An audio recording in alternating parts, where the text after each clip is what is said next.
Welcome to the fourth installment of Dude, Where's My Soul?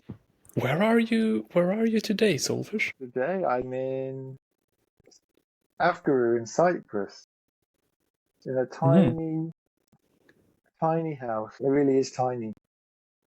The kind of tiny where giving a tour would demonstrate it, or are we not doing that kind of thing on the podcast? I mean, for the listeners, it might not be the greatest adventure. Well, it's kind of messy. I guess I can show you. Hmm. I have one room, and I have a bedroom where I sleep on the floor, and which is also the kitchen and the living room, and there's a separate bathroom. Very luxurious. It sounds like everything a human needs. Yeah, no, I'm very happy with it. And what brings you to Cyprus? I'm going to do black butterfly. Sounds mysterious. Yeah, which is apparently a very advanced shamanic training. They wouldn't stop talking about how advanced it was on the application form. So I'm going to take your business. I'm going to be voidfish. You're gonna be voidfish. Yeah. That sounds like you're kind of leveling up to the level of the training, or leveling Well, down, maybe or you have to leveling level like up to out me. of. Well, exactly. Well, I don't know. I don't know what it's going to be like. It's like a renegade ISTA facilitator who left ISTA. And what is a shamanic training? What happens there? The problem with these trainings is that all the websites are the same. They're all just like transformational, expansive, experience, uncover your true power. And my brain kind of just switches off whenever I see the word transformation more than 6 times in a paragraph. So it's impossible to judge without actually going. Sounds like the ultimate marketing trick. It is hard to explain though. Yeah, I know. So I don't really go based on some kind of recommendation or semi-recommendation. The name of this guy has escaped me at the moment, but a lot of people were raving about him. And this is in 5 days or something? Yeah, 5 days. I'm halfway through my farming stint.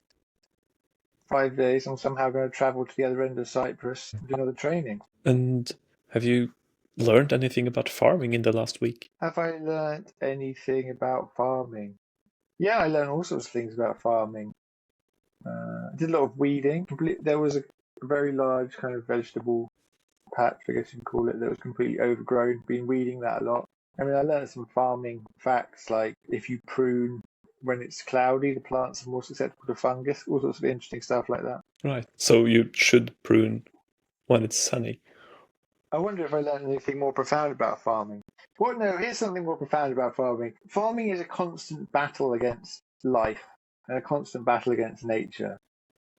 Most of the time when you're farming agricultural crops, you're trying to stop plants growing rather than make them grow. Because all the other plants except the ones that you want to grow and animals and fungi and everything will just grow madly, and you're constantly battling to stop life. Yeah, I mean, like having a field is like trying to create optimum conditions for growing stuff and then stopping everything but one thing from growing there. Yeah, but even without optimum conditions, life finds a way. Yeah, life is. It really wants to grow everywhere.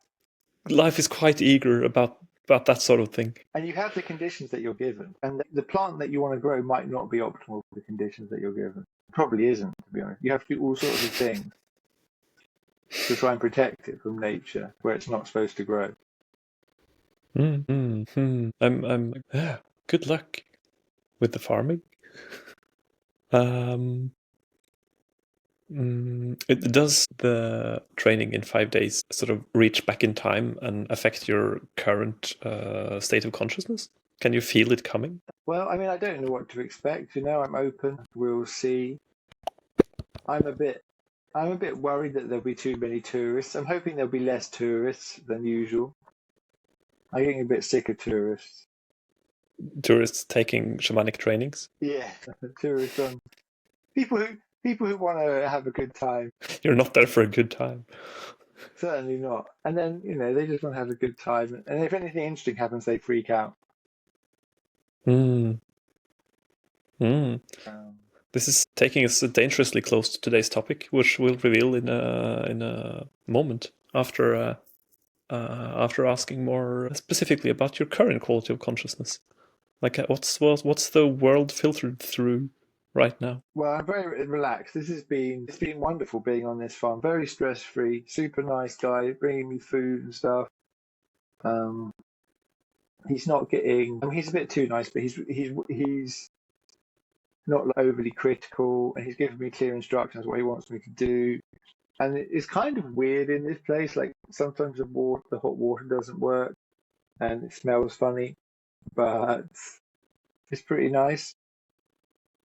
Yeah, I haven't had time to relax for a long time. I've been always doing something, or like in the times between doing something, I've had chores to do or other stuff to do. I just had a weekend for the first time the last couple of days. Yeah, so this is really relaxing. I kind of impulsively booked it as kind of my soul calling me, and I thought, oh wow, why have I signed up for another 2 weeks of farming? But it's a great decision. Should try some farming. Yeah, it's good, but I mean, I do this thing called woofing, which is worldwide opportunities on organic farms. And this is like the dream of, I think, what it should be like. Like you go to a farm and then you stay there, they give you food, you do work in the garden. Um, but the other ones were kind of random, we're just kind of random crazy people with more or less farming. So it's really been a meet random crazy people engine for me in general, which is, I don't, because I don't have expectations about anything, that's great in itself. But this has been really special, being like genuinely what you'd expect when you hear it described. Well, I think what the vision of the people who made the website is. After trying many times, you're finally having the typical experience. So, like last time, as you know, I was in a tree in Peru mining mud for a guy so he could make traditional Inca walls in disused rubbish dumps, which wasn't really farming. It wasn't. It was certainly an experience. Sure was, yeah. Thanks for asking. My quality of consciousness it's kind of affected by the light bulbs flickering around me, giving a slightly surreal, like, am I awake? Am I dreaming? Type, like the reality feels like it's flickering in and out. Other than that, my ears want to breathe a little bit. Okay, that's better. Yeah. Are you ready for the podcast candle lighting ceremony? You look around very thoughtfully. Look around for a candle. You will have to be the leader of the candlelighting ceremony. Yes, and what a candle. There's like a huge Wow. glass globe full of like explosive liquid. And The bomb. it's kind of, yeah, it does look like a bomb, doesn't it? Amazing. Wow, that's a strong thing. Yeah. And I like this. It's just like dragging everything up and like somehow doesn't explode. Not completely sure how, but trusting that it will keep not exploding. All right, so with the consciousness and the candle out of the way, the title of today's episode is The Ethics of Triggering. What an excellent title. And the the questions for this one kind of write themselves. Firstly, like what is triggering? How do you think about the phenomenon of being triggered? I have a great theory, a classic theory about triggering. Mechanically, what is a trigger? Mechanically, a trigger is part of a mechanism where you have a reserve of stored energy, and a small impulse applied to the trigger releases the stored energy. But the energy does not come from the impulse applied to the trigger. And so if a person gets triggered, there'll be a release of energy, but the energy was inside them. It didn't come from the interaction or whatever happened that caused it. So, if someone shouts at me and I shout back at them, I'm just bouncing their energy back. But if someone says something, makes a small offhand comment to me, and then I explode, that energy didn't come from them. That energy was inside me and they triggered it. Yeah, so it's a sign that you've like absorbed something that you haven't been able to release and let go of yet. Yeah. It's a cool definition. Well, I've heard criticism of the word triggering. People didn't like the word, but it's actually a very accurate word to describe the phenomenon.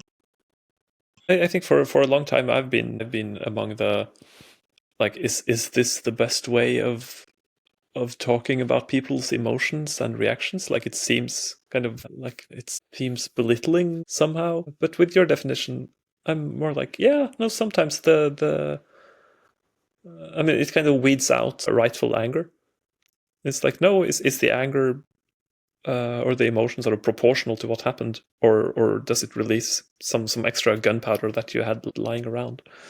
And I mean, can't think of a better symbol than this fragile glass bowl full of explosive liquid.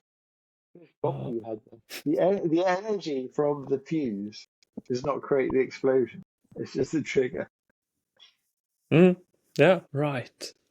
And the two questions that follow is like, how do I recognize that someone else is being triggered? I mean, like you say, it's generally disproportional. The response is disproportional.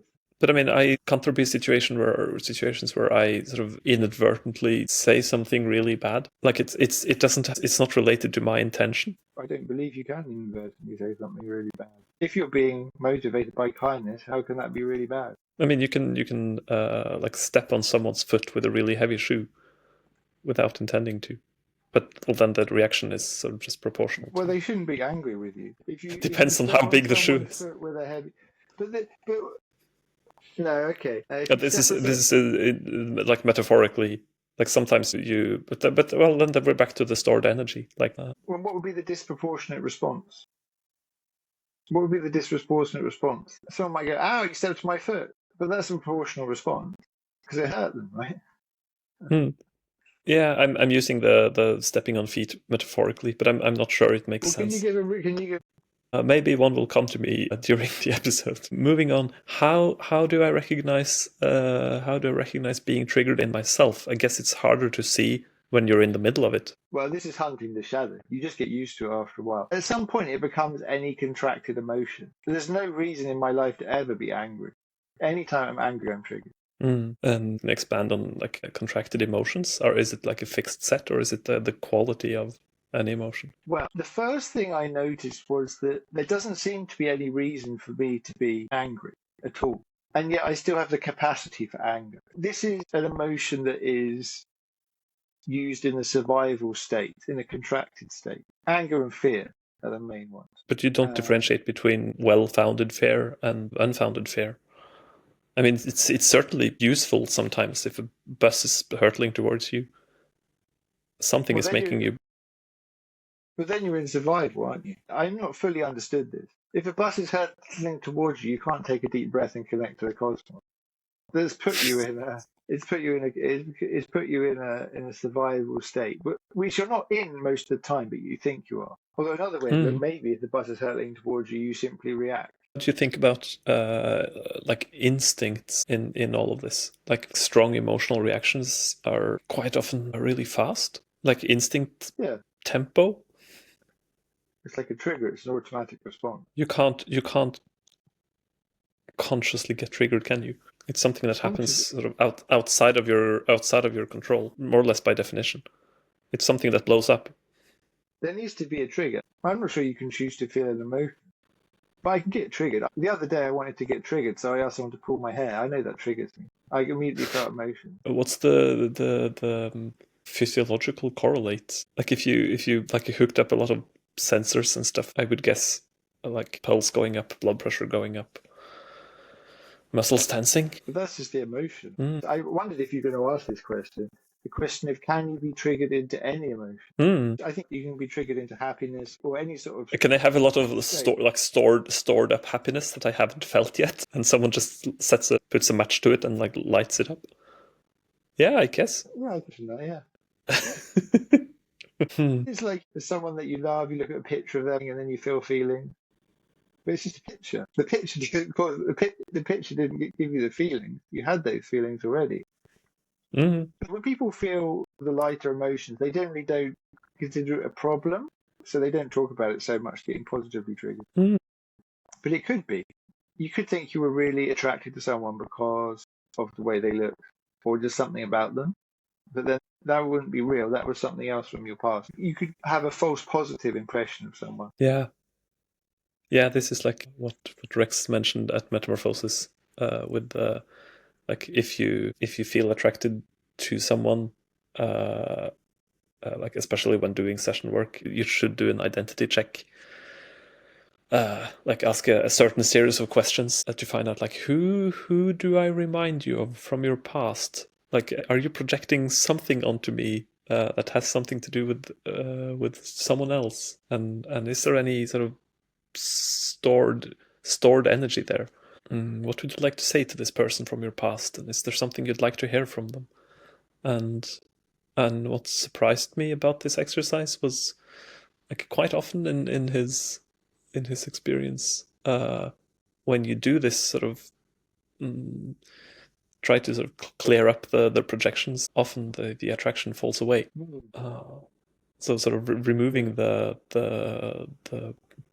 like like positive stored energy, or or negative, or just like intriguing, like there's something about you, like yes, I remind you of your dad. That's that's the thing. But then the next level is that all attractiveness like that. Yeah. And you start relating without attraction. And you can do that. Well, I learned a lot about love. I got this girlfriend at Ista, and we weren't really attracted to each other. The way you could describe it is that if we saw each other on Tinder, we would swipe in whatever direction. So that means no. I think it's left. But what did you? How would you describe the bond? Love, pure love. No attraction. Attraction is a, like, would you call it a trauma response? These are all things that are all deeply connected together. But it might not be a trauma. I mean, to be honest, since I had that relationship, if I see someone who reminds me of her in some way, I'm like, wow, she's hot. And I'm like, wait a second, she just reminds me of my ex-girlfriend. We don't really have a connection. So railing back onto the topic, like we've talked about the triggering, but then there's the ethics part. I think you've said something about, like, not necessarily enjoying triggering people. Please talk about your relationship to triggering people.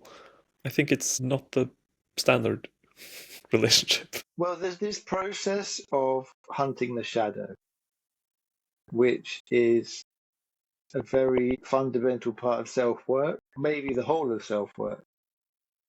And that generally starts with getting triggered.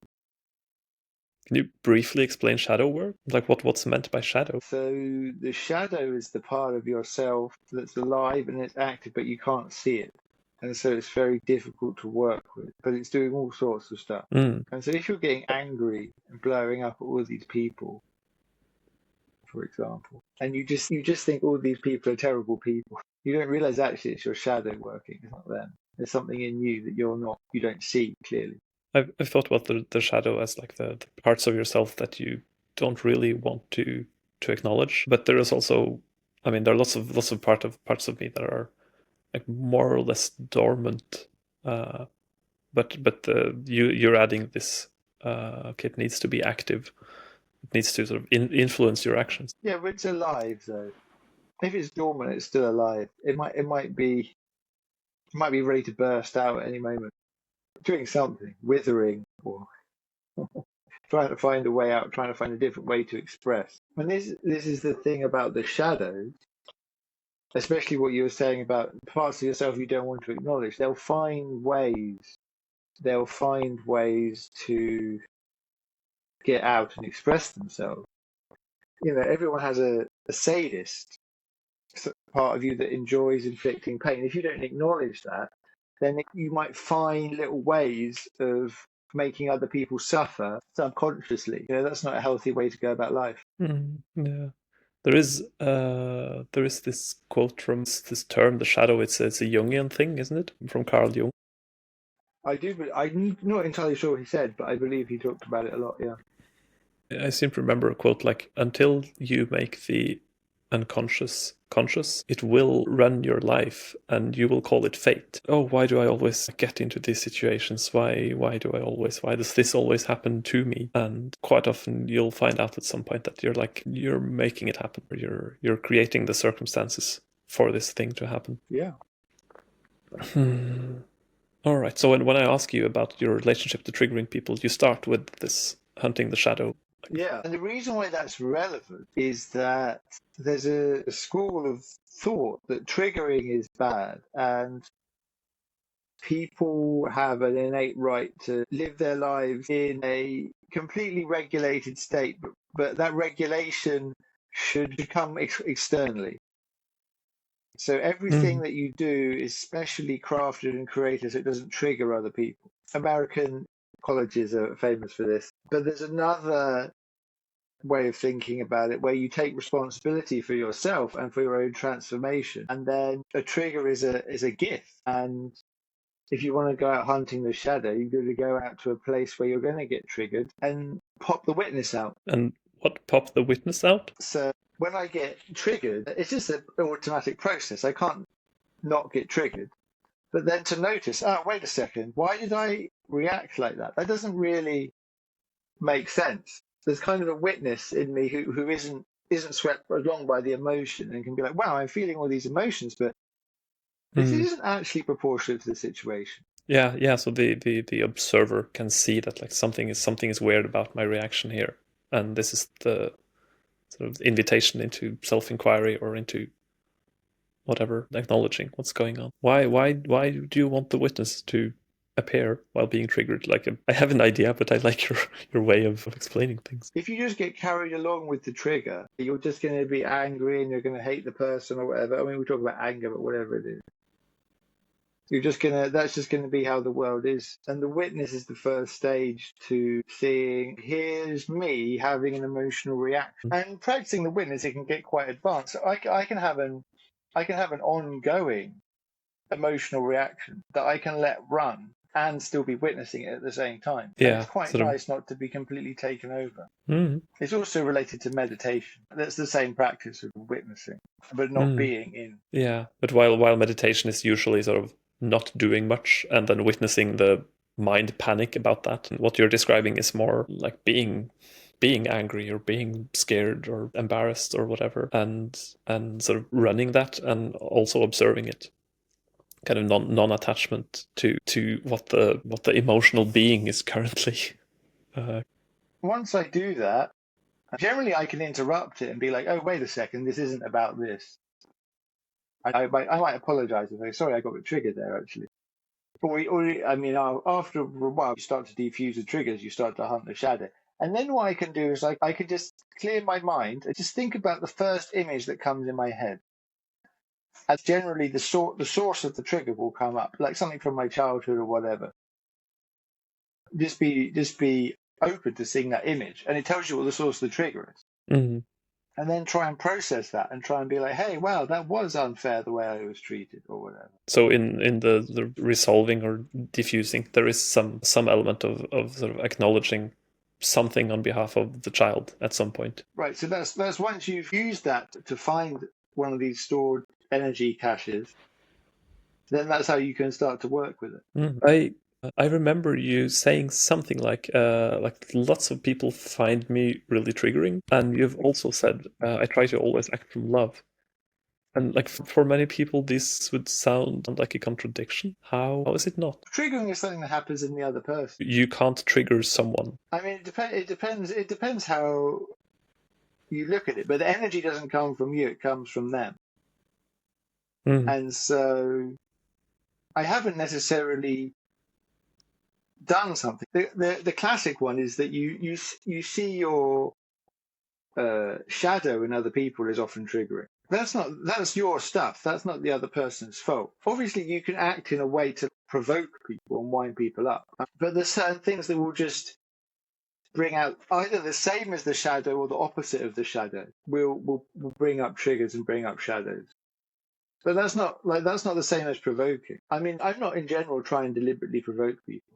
So when people ask you where you're from and your answer is the universe, this is, I mean, it feels a little bit cheeky. Like you're not surprised that people sort of have a reaction to that. Often I get a very positive reaction to that. Well, what's wrong with that? I'm from the universe. Yeah, you sure That's are. Not a provocation. I'm not attached to the identity of being from a place. I mean, you could argue the triggering starts one step back when people are asking, like, where are you from? As if, like, your country or city of origin. There's some assumptions built into that you're sort of protesting against. Yeah. There's a quote from an article I really like. We can even link it. It's an article called 50 Things I Know. Thing number 40 says, I know that freedom is earned by confronting things that embarrass and trigger you over and over again. until you are cringe-proof in your desired environment. Cringe-proof. Yeah, well, that's another way of describing the same thing. Mm. With my desired environment being the universe and the whole of life. Yeah, it's where you spend most of your time, isn't it? Yeah, I do think about cringe quite a lot, actually. Mm. What's your hot take on cringe? Hot take on cringe. I mean, cringing is it's a kind of triggering response, or it's literally describing contraction.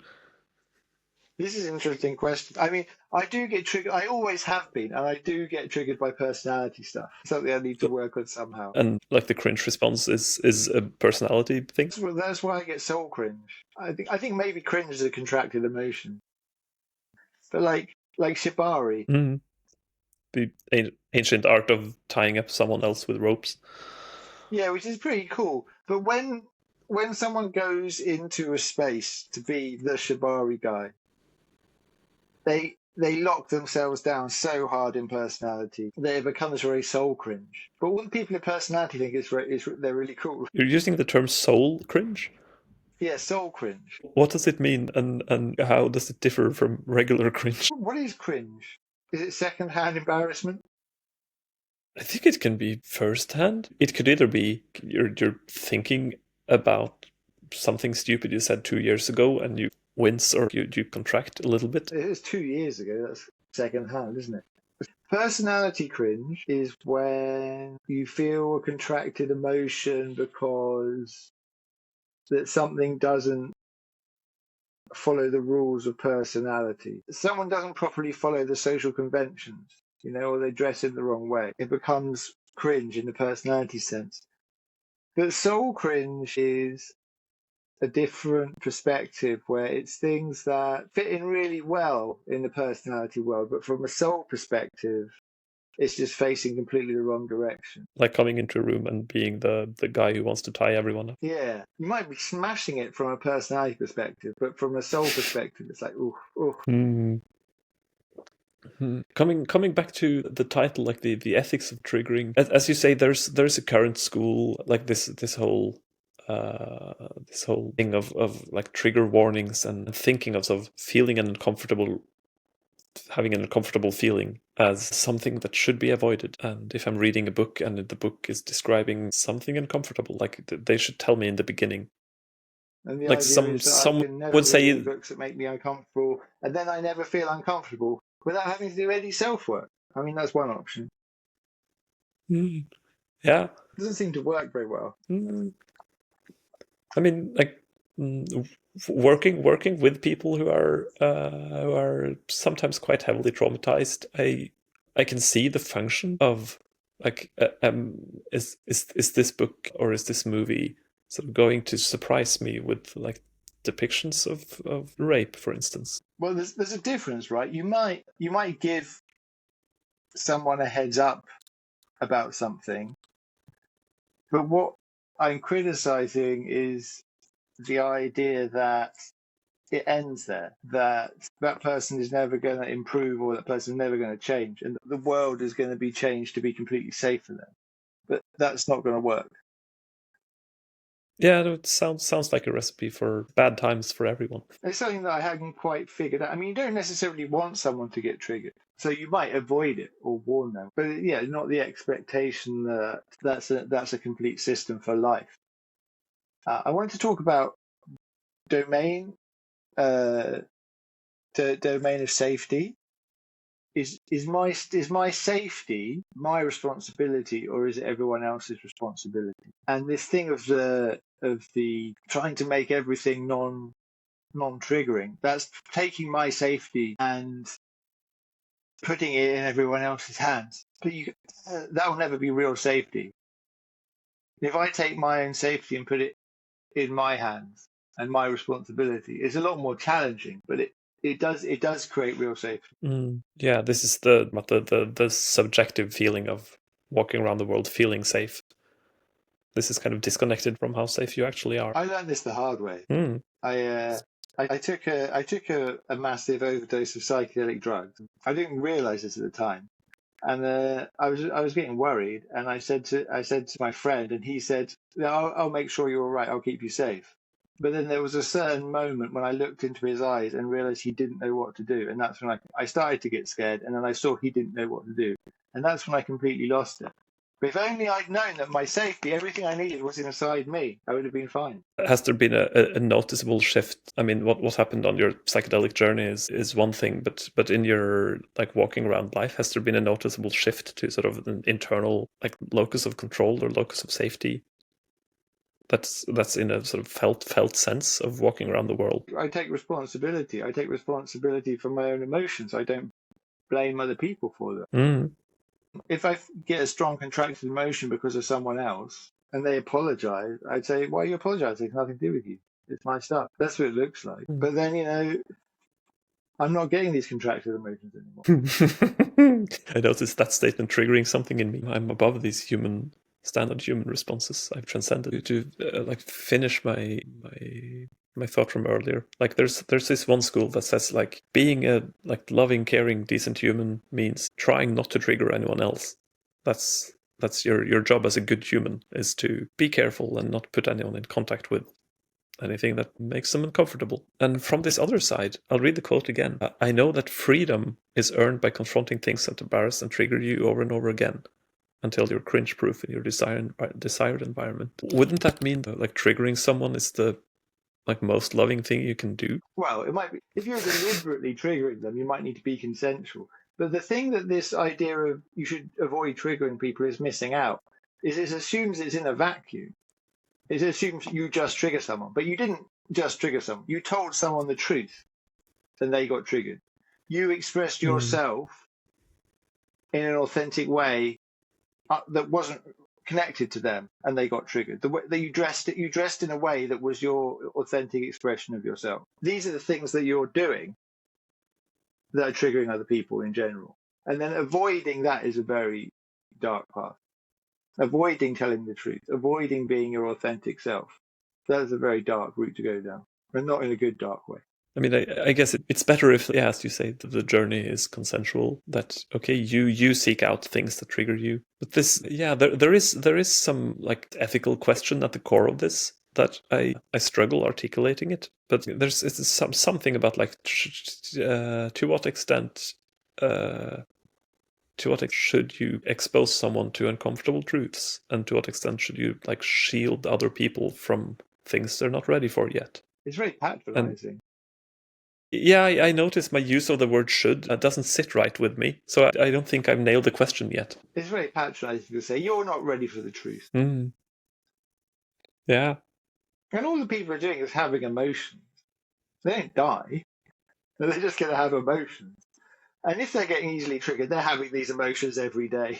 It's not like the first time. You're not the first person to trigger them if they're so easily triggered. So I told the truth and someone had emotions. I don't see the unethics of that. There may be something unethical if I'm deliberately trying to manipulate someone else's emotions. That would be the difference. That would be more provoking. If I'm constantly provoking, I'm trying to manipulate. It's weird. Why am I trying to manipulate other people's emotions? Why am I trying to manipulate other people to have contracted emotions? But if I tell the truth and someone has emotions, okay, fine, whatever. Yeah, I mean, people always have emotions. It's not bad. It's not bad to even have contracted emotions. It's just going to keep happening to you. If you're stuck in this cycle, it's going to keep happening to you, fine, whatever. But also, it can be the gateway to shadow hunting. This should probably be spliced in sort of half an hour ago, but I noticed some 15 years ago that whenever I don't like someone, it's because they have a quality that I know I have and I don't like it, or they have a quality that I'm afraid of having, but I probably don't. This might be the same as the sort of the like the shadow or the opposite shadow. I rarely come across people I don't like. It seems to me that like most people I talk to live in a world with sort of more bad people than the world I live in. And this has puzzled me. I mean, me not believing in the concept of laziness certainly helps. Like I don't see laziness as a useful model, and suddenly like there are no lazy people. But it feels very liberating to notice like, okay, I don't like you, there is something about me to learn. There is some fear or some sort of unconfronted. Like it's a great way of doing what I would guess you call shadow hunting. To notice who you don't like, and probably to notice who you like. And there's something there as well. Like, okay, here's what I admire. Here's what I want to have or to be. All right, I've said that. How do you think about evil? Like in the realm of triggering and like, okay, what is sort of ethically defensible and what isn't. Evil is another one of those concepts that I struggle with. Like most people are the heroes of their own story, and they find some way of like making themselves justified in what they do. And yet it certainly seems like such a thing as evil exists. Please advise. Well, I mean, it's how you use the word. I don't think there's like intrinsic evil. People can get kind of stuck in a downward spiral of contractedness, and then they can create a kind of nexus or like exponentially harmful way of behaving, like becoming a murderer or a mass murderer. You kind of get stuck in the kind of harm increases exponentially in certain situations. But fundamentally, it's just wounded people, ordinary people. I read this. I read the famous book Ordinary Men. It's really harrowing. It's about a special police division who was involved in the Holocaust, and it's really unbelievable the level of human suffering and waste. A real failure of love, absolute failure of love. And the thesis of the book, which is what's so powerful about it, is that they were ordinary people. They weren't just anyone like anyone else. And he didn't talk about it like this, but they get swept into this nexus. Yeah, I notice when I take this definition and stretch it, like evil becomes very like foggy, nebulous as a concept. But you use the word harmful, and I'm thinking, okay, is that more definable? And it seems to me sort of harm is, you could just define it as like taking away someone's freedom or sort of degrees of freedom or like range of action. Well, it's tricky. There does seem to be some things that are bad, but then you can go even deeper into it beyond that, and you have no judgment, and just everything is the way it is and the way it should be. That goes pretty deep, though. It seems like a weak argument, doesn't it? But you can tell that some things are not motivated by love and are kind of counter. They're counter. The things that are absolutely counter to the action that we're motivated by love. There you go. I think we've talked about before this idea that like every action is motivated by either love or fear, which is like a really low resolution model. It's very simple, but like there's something there. Yeah. That seems to me more about expansive or contractive, more about the everyday life. But if you think of absolute acts of evil, I think, saying it's motivated by fear is too simplistic. If I'm making decisions about my career, I can look at it in that way. But sometimes people get pushed to make kind of extroverted actions. Motivated by fear has an implication of not doing. But sometimes people make very powerful actions contrary to love. Like invading a neighboring country? Yeah, it could be. I mean, the motivation is a different question. Do you have anything to add on the topic of like ethics and triggering? Like in general, are you into ethics? Like, I get the sense that you're trying to be good in some sense. Well, that's the incorrect sense. I'm not trying. I'm not trying to be good. I'm not trying to do anything, and I'm not valuing things as good. It's just something that happened to me. I mean, but that's the funny thing about it. Trying to be good is a dangerous thing to do. It's very bypassed, you know. But this thing that happened to me, I guess people would describe me as acting in a good way, but that's just a description. I didn't do it on purpose. It just happened to me. I'm not chasing love. That's why I say I'm animated by love, or I'm not thinking this is what I should do to be a good person. That's endless, you know. It's just, since this process happened to me, I do just act in this way that I call love, and is yeah, it's correlated with a sort of goodness for many people. For some people, it might not be. People who believe that you shouldn't tell the truth if it might upset someone. But this thing has happened to me. I'm not doing it. And it does, it's scary how much it aligns. It aligns with some kind of morally good spiritual path, but I'm not doing it deliberately. If I feel anger or hatred about something, or I act in a certain way like that. That's just how I act. It's not like I was trying not to do that and I failed. That's just the way that I am being. But the way that I'm being has become more and more aligned in one direction. I very vividly remember in the first episode you said there was like three steps to your journey. You like surrendered to life, like you stopped trying to control what happens to you, and then you've surrendered to love, which is what you're currently describing, and then you've surrendered to the mystery. And I noticed the word surrender in all of that. It's not like not trying harder and harder to do something. It's sort of you stop doing contracted actions and let go of something. And this like surrendering to life. I think on some level this sounds like common sense to a lot of people. Like, yeah, it sounds very tiring trying to control the world. Most of us do it anyway. But the two latter still sounds like they sound like actions to me. Surrendering to love sounds like an active choice. But you can't choose to surrender, really. But you can move towards a situation of surrender actively and deliberately. But then you have to give that up at the moment of surrender. So I can place myself in a situation where I know will be a good place to surrender. I did Janzu the other day. It was really good. I went to a swimming pool and I just lay in the pool and closed my eyes, and this woman was pulling me around. And then after a while, she just started pulling me under the water. It's amazing, but I'm not going into all the details of that. But that I selected that activity and I chose to go there. I couldn't choose to surrender. That doesn't work. Once the actual surrendering part, I had to surrender. And this works well. This is, I'm going to say it. This is a peace-based propulsion. It's like when you're in peace-based, you can move towards the boundary of S-space. But as soon as you get there, you have to let go and you just have to drift. It's possible to want to surrender. I did want to surrender. But then to actually surrender, you have to let go of that want at that very moment. But it's helpful. It can be helpful to want to surrender, to get to that, to bring yourself to that edge. Yeah, but the wanting is like has a grabbiness to it.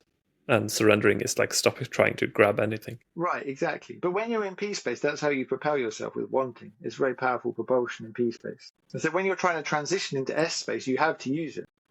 I don't know if you have to. Well, you will be. Before we wrap up, what's three like triggers you've encountered in yourself or others that you find interesting or entertaining? Well, that's quite a question. 3 entertaining triggers. Well, apparently during that bad trip I had, that bad psychedelic experience, I kept freaking out and they couldn't figure out why, because I wasn't really conscious of what was going on around me, only very vaguely. And then they realized it was when they said the word licorice. And there's a deep trauma embedded in me from being a child, which I don't even have access to now, of being given a beautiful, colourful array of sweets, all different colours and shapes, and then you put one in your mouth and it's just absolutely disgusting, inedible, deep trauma that stayed within me. I'm entertained. Maybe one trigger is enough. Well, it's quite a question. Are there more appearing? There's a video game. Room I think for it's heavy ones. Far Cry 5, and you're fighting this cult, and they have different ways. Each of the cult leaders has a different way they indoctrinate you. One uses drugs, one uses torture, and another one uses conditioning. And in the game, they condition you over and over again with this song. And the idea is the guy's training you to murder your friend by conditioning you with this song. But the thing is, it really does condition you. And there's this song that now brings up a lot of violent emotions whenever I hear it, because that's what the game does. Oh, that's intriguing. Do you have any trigger examples? I was thinking about how the Norwegian word for feeling safe is just trygg, which in the word space is sort of right next to trig. Phonetic word. I mean, there's this duality. Yeah, there's like being like trigger cringe, like trigger proof is also like your ultimate source of safety. There are two levels of safety, right? There's like, is there a bus coming towards me? And can someone say a sentence that will make my insides explode, or like There's always a with bus coming emotion? towards you. I mean, yeah, there's kind of safety when you're just in a room talking to some people. You're not in mortal danger. To feel unsafe just having a conversation. But there is a deeper level where we're all going to die. That's the bus, you know. There's a bus coming towards us, the bus of death. We're not really physically safe. Yeah, there's this level of when you are absolutely physically safe, and then you're just getting upset about silly things. But then there's also like, how do I live in the world where, you know, I might get cancer? And then in some ways, it's just an extension of the same principle. I mean, it's like the nervous system people, for lack of a better term, I guess would define it as sort of extreme, like sympathetic versus parasympathetic activation, like from an organism perspective. Like an animal either is sort of at rest and digesting and relaxed, or tense and fearful and like ready for action and alert. And I guess there's an sort of, with the amount of inner landscapes a person can generate, there is sort of, okay, are you relaxed in your outer environment, and also are you relaxed in your inner environment, or are you scanning for danger because you know there's sort of bombs everywhere? And I think like to a limited extent I can make my outer surroundings safe, but that's where inner work comes in, isn't it? Sort of just making your inner world a more pleasant place to be. Is pleasant the goal though? I mean, you would say you don't have any goals. You're sort of just floating. Yeah, after a while, you lose goals. I mean, have whatever goal you like.